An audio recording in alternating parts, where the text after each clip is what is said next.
Hello everyone, इस video में हम पढ़ेंगे क्लास 4th हिंदी का चैप्टर 7 दान का हिसाब। एक राजा था। राजा जी लगभग कपड़े पहनकर यूँ तो हज़ारों रुपए खर्च करते थे, पर दान के वक्त उनकी मुट्ठी बंद हो जाती थी। तो जो राजा थे वो खूब पैसों खर्च करते थे, पैसे बहुत ज़्यादा कपड़ों पर अपने, मगर जो दान है वो नहीं देना चाहते थे। दान देते समय मुट्ठी बंद हो जाती थी कि मतलब है कि दान वो नहीं देते थे बिल्कुल भी लोगों को। राजसभा में एक से एक नामी लोग आते रहते थे, लेकिन गरीब, दुखी, विद्वान, सज्जन उनमें से कोई भी नहीं आता था, क्योंकि वहाँ पर उनका बिल्कुल सत्कार नहीं होता था। तो हर तरह के लोग आते थे, ऐसे ही जो बड़े बड़े नामी गिरामी लोग, मगर विद्वान लोग, दुखी, सज्जन, गरीब ये नहीं आते थे, क्योंकि उनकी बहुत बिल्कुल भी इज्जत नहीं की जाती थी। उनको बिल्कुल भी मान सम्मान नहीं दिया जाता था राजा के दरबार में। जो ये लोग होते थे ना, विद्वान, सज्जन वगैरह, दुखी और गरीब लोगों को। एक बार उस देश में अकाल पड़ गया। जो राजा का देश था उसमें अकाल पड़ गया। अकाल का मतलब होता है जैसे कि बिल्कुल भी बारिश नहीं पड़ी, सूखा पड़ गया और फसल नहीं होगी, तो खाने पीने के लिए कुछ नहीं बचना, तो उसको कहते हैं कि अकाल पड़ गया। तो एक बार अकाल पड़ गया। पूर्वी सीमा के लोग भूखे प्यासे मरने लगे। राजा के पास खबर आई। वे बोले, यह तो भगवान की मार है, इसमें मेरा कोई हाथ नहीं है। जब राजा को पता लगा कि पूर्वी सीमा पे जो है, पूर्वी सीमा का मतलब है जो किसी की राजा की अलग अलग सीमाएं होती है ना, अलग अलग दिशाओं में, तो पूर्व दिशा की सीमा हो गया पूर्वी सीमा। तो वहाँ पर जो है अकाल पड़ गया था, वहाँ के लोग भूखे प्यासे मर रहे थे। तो राजा ने कहा, ये तो भगवान की मार है, इसमें मैं क्या कर सकता हूँ। अब लोगों ने कहा, महाराज, राज भंडार से हमारी सहायता करने की कृपा करें, जिससे हम लोग दूसरे देशों से अनाज खरीदकर अपनी जान बचा सके। तो लोगों ने कहा कि आप दूसरे देशों से अनाज खरीद लीजिए, राज भंडार में तो बहुत सारे पैसे हैं। तो राजा ने कहा, आज तुम लोग अकाल से पीड़ित हो, कल पता चलेगा कहीं भूकंप आया है, परसों सुने में आएगा कहीं के लोग बड़े गरीब हैं, 2 वक्त की रोटी नहीं जुटती। इस तरह सभी की सहायता करते करते जब राज भंडार खत्म हो जाएगा तो मैं खुद ही दिवालिया हो जाऊंगा। तो वो राजा कहता है कि अब मैं तुम्हारी मदद करने लगूं, कुछ समय बाद कहीं भूकंप आ जाएगा, वहां की मदद करूं, फिर उसके बाद कहीं पर फिर सूखा पड़ जाएगा, वहां की मदद करूं, फिर पता लगेगा कि उस जगह के लोग बड़े गरीब हैं तो उनको राज भंडार से मदद दे दो। तो ऐसे करते करते अगर मैं ही सबकी मदद करता रहूंगा तो मैं खुद क्या खाऊंगा, मेरा तो राज भंडार खाली हो जाएगा। यह सुनकर सभी लोग निराश होकर लौट गए। तो सब लोग बहुत ज़्यादा निराश हो गए कि राजा हमारी मदद नहीं कर रहे, अब हमारा क्या होगा, और वहाँ से वापस चले गए।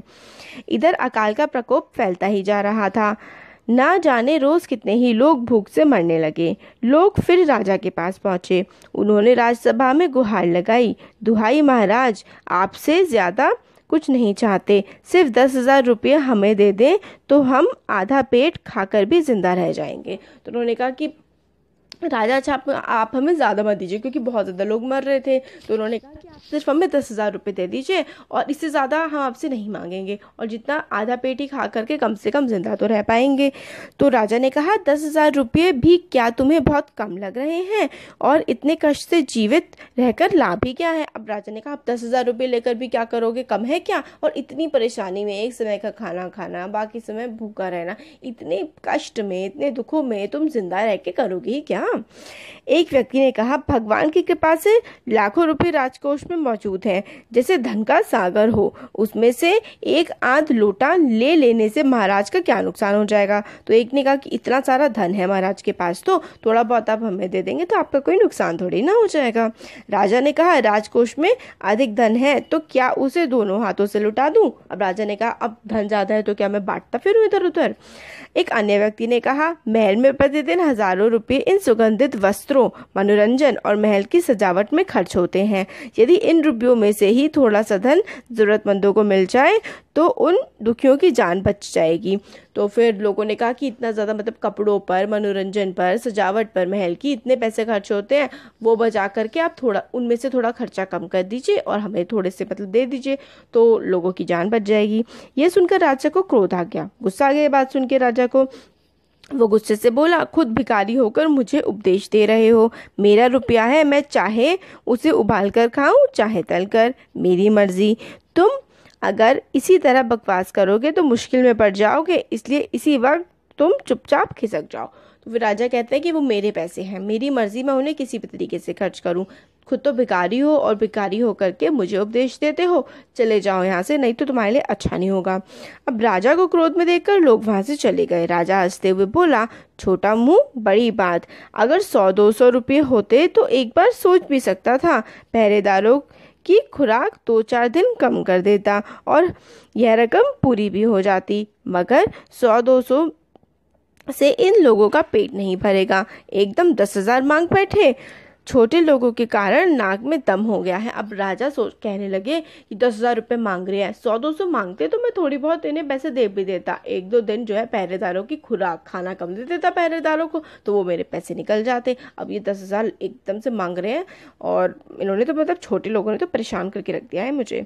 अब यहाँ ये बात सुनकर वहाँ उपस्थित लोग हाँ हूँ कह कर रह गए। मन ही मन उन्होंने भी सोचा, राजा ने यह ठीक नहीं किया। जरूरतमंदों की सहायता करना तो राजा का कर्तव्य है। वहां बैठे लोगों ने भी मतलब यही लग रहा था कि जरूरतमंद की सहायता करना तो राजा का ही कर्तव्य होता है, तो ये राजा को मदद करनी चाहिए थी। 2 दिन बाद ना जाने कहां से एक बूढ़ा सन्यासी राजसभा में आया। उसने राजा को आशीर्वाद देते हुए कहा, दाता कर्ण महाराज, बड़ी दूर से आपकी प्रसिद्धि सुनकर आया हूँ, सन्यासी की इच्छा भी पूरी कर दें।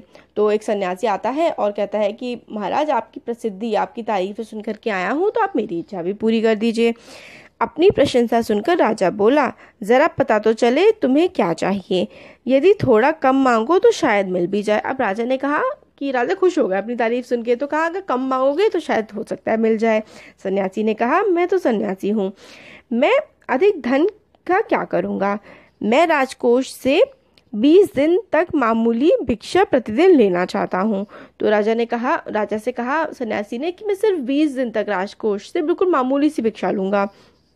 मेरा भिक्षा लेने का नियम इस प्रकार है, मैं पहले दिन जो लेता हूँ दूसरे दिन उसका दुगना, फिर तीसरे दिन उसका दुगना, चौथे दिन तीसरे दिन का दुगना, इस तरह से प्रतिदिन दुगना लेता जाता हूँ। भिक्षा लेने का मेरा यही तरीका है। तो राजा को बताया सन्यासी ने कि मैं इस तरीके से लेता हूँ कि पहले दिन मैं जितना लेता हूँ उसके दिन मैं दूसरे दिन उस पहले दिन का दुगना लेता हूँ, फिर तीसरे दिन जो है मैं दूसरे दिन का दुगना लेता हूँ, चौथे दिन मैं तीसरे दिन का दुगना लेता हूँ, इस तरीके से मैं भिक्षा लेता हूँ। राजा बोला, तरीका तो समझ गया, मगर पहले दिन कितना लोगे, यही असली बात है। तो 2-4 रुपये से पेट भर जाए तो अच्छी बात है, मगर एकदम से 20-50 मांगने लगे तब तो 20 दिन में काफ़ी बड़ी रकम हो जाएगी। तो राजा ने कहा कि ठीक है, तुम्हारा तरीका समझ में आ गया, मगर पहले दिन तुम अगर बहुत ज़्यादा मांग लोगे तो 20 दिन तक तो बहुत बड़ी रकम हो जाएगी। तो पहले दिन का बताओ भाई कि पहले दिन कितना मांगते हो। तो सन्यासी ने हंसते हुए कहा, महाराज मैं लोभी नहीं हूँ, आज मुझे 1 रुपया दीजिए, फिर 20 दिन तक 2 गुने करके देते रहने का हुक्म दे दीजिए। तो सन्यासी ने कहा कि मैं लोभी नहीं हूँ, लालची नहीं हूँ मैं, तो आप मुझे पहले दिन सिर्फ 1 रुपया दीजिए और 20 दिन तक सिर्फ 2 गुना करके देते रहिएगा हर दिन का। यह सुनकर राजा, मंत्री और दरबारी सभी की जान में जान आई। राजा ने हुक्म दे दिया कि सन्यासी के कहे अनुसार 20 दिन तक राजकोष से उन्हें भिक्षा दी जाती रहे। तो मतलब भिक्षा जो है 20 दिन तक देते रहे राजकोष से उनको निकाल करके। सन्यासी राजा की जय जयकार करते हुए घर लौट गए। राजा के आदेश के अनुसार राजभंडारी प्रतिदिन हिसाब करके सन्यासी को भिक्षा देने लगा। एक दिन तो इस तरह 2 दिन बीते, 10 दिन बीते, 2 सप्ताह तक भिक्षा देने के बाद भंडारी ने हिसाब करके देखा तो दान में काफी धन निकला जा रहा था। यह देखकर उन्हें उलझन महसूस होने लगी। महाराज तो कभी किसी को इतना दान नहीं देते। उसने यह बात मंत्री को बताई। अब एक दिन 1 रुपया, ठीक है, तो दूसरे दिन कितना हुआ 2 रुपये, तीसरे दिन कितना हुआ 2 का दुगना 4 रुपये, चौथे दिन 4 का दुगना क्या हो गया 16, 16 का दुगना 32, फिर 32 का दुगना हो गया। इस तरीके से दुगना होते होते दान बहुत ज़्यादा बढ़ने लगा था 20 दिन तक। तो अब दरबारी जो है, जो दान देने वाला आदमी था, वो भी मतलब एकदम से कंफ्यूज हो गया कि राजा तो किसी को इतना दान देते नहीं है। तो फिर उसने मंत्री से बात करी। मंत्री ने कुछ सोचते हुए कहा, वाकई यह बात तो पहले ध्यान में ही नहीं आई, मगर अब कोई उपाय भी नहीं है, महाराज का हुक्म बदला नहीं जा सकता।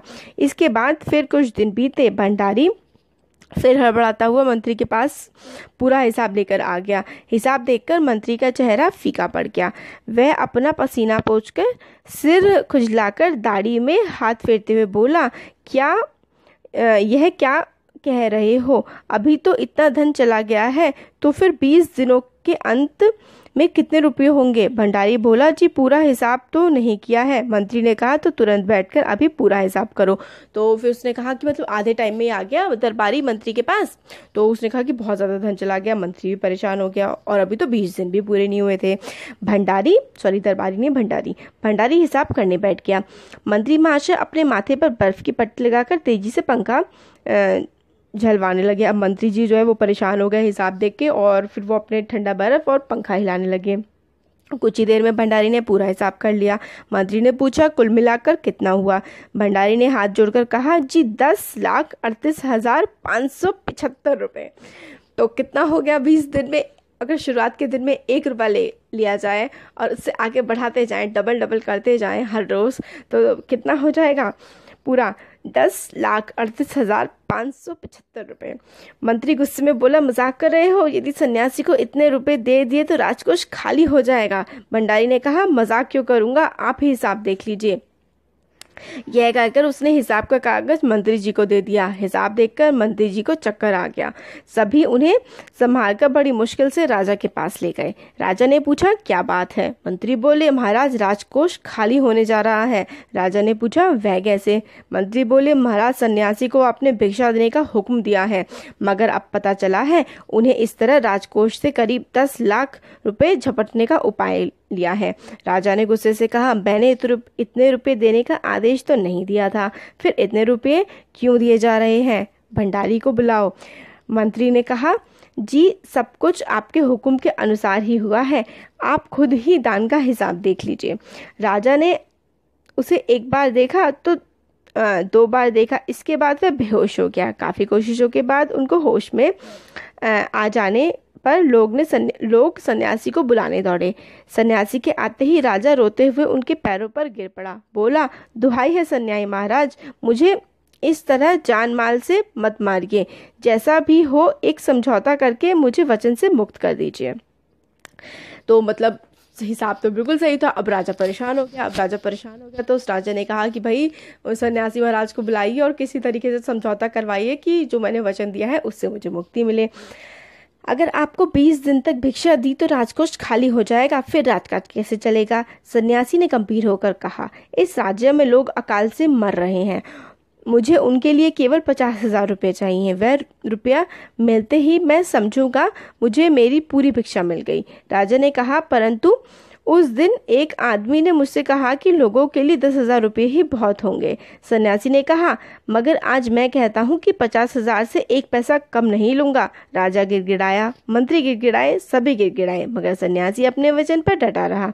आखिरकार लाचार होकर राजकोष से 50,000 रुपये सन्यासी को देने के बाद राजा की जान में जान बची।